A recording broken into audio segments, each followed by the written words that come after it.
Pyramid distance और बनाओ। अब क्या करना है, एक एक घुटने को जमीन पर लाओ और एक को सीधा खड़ा रहे, जैसे डाउन नहीं होने देना, एक सीधा। और अब आप देखो आपका हिप्स, आपका एब्डोमेन, इनर थाई, अपर थाई पूरा।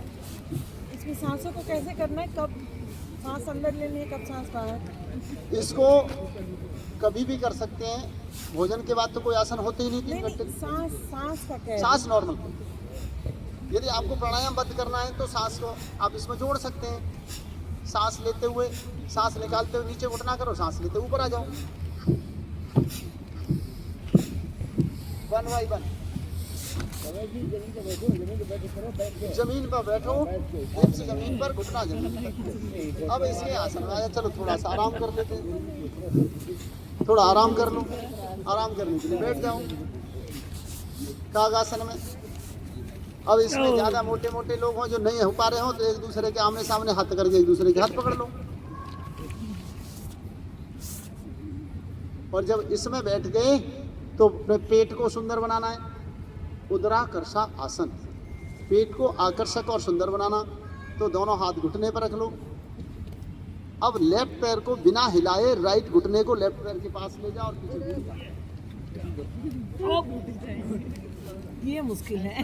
मैं इसको दूसरी तरफ 20 दिन करोगे फिर सक्सेस हो जाएगा। 25 दिन में ट्रेंड कर देंगे। आपका तो बहुत बढ़िया होगा, आपको तो बहुत परफेक्ट है।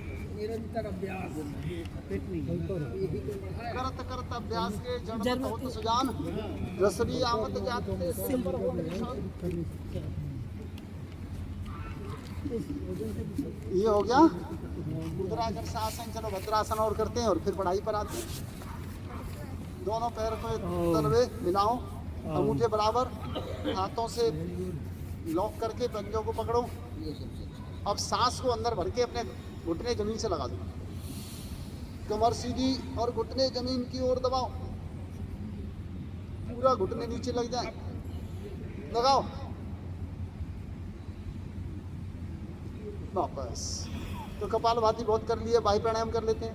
पूरा सांस निकाल के पेट दबाओ और घुटने जमीन से मिलाओ, दबाओ।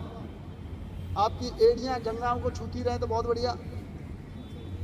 वापस फिर से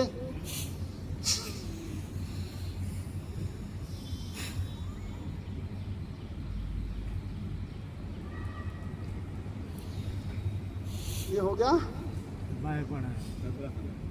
भद्रासन। इसका नाम है भद्रासन, इंटरनेशनल प्रोटोकॉल के प्रमुख आसनों में से, बैठने वाले आसनों में पहला आसन भद्रासन। तो चलो ये गौमुख आसन और करते हैं, फिर आगे। लेफ्ट एडी के ऊपर बैठ जाओ, राइट पैर को, भगवान कृष्ण ने एक सूत्र बोला है, योगः कर्मसु कौशलम। सुना है ना सबने? जो पैर ऊपर है वही हाथ ऊपर, और दूसरा हाथ नीचे से लाके पकड़ लो।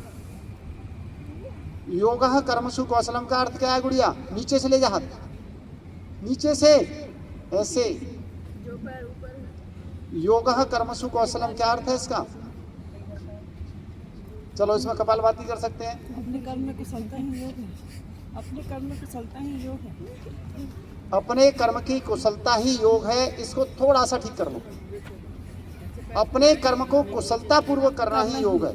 यानी आप जब करें तो दूसरे देखने वाले कहेंगे वाह क्या कार्य, तो इनसे सीखना चाहिए, या यह कार्य तो इनसे सीखना चाहिए, है ना जी? किसी न किसी में एक्सपर्टनेस होती है। तो योगी कैसा हो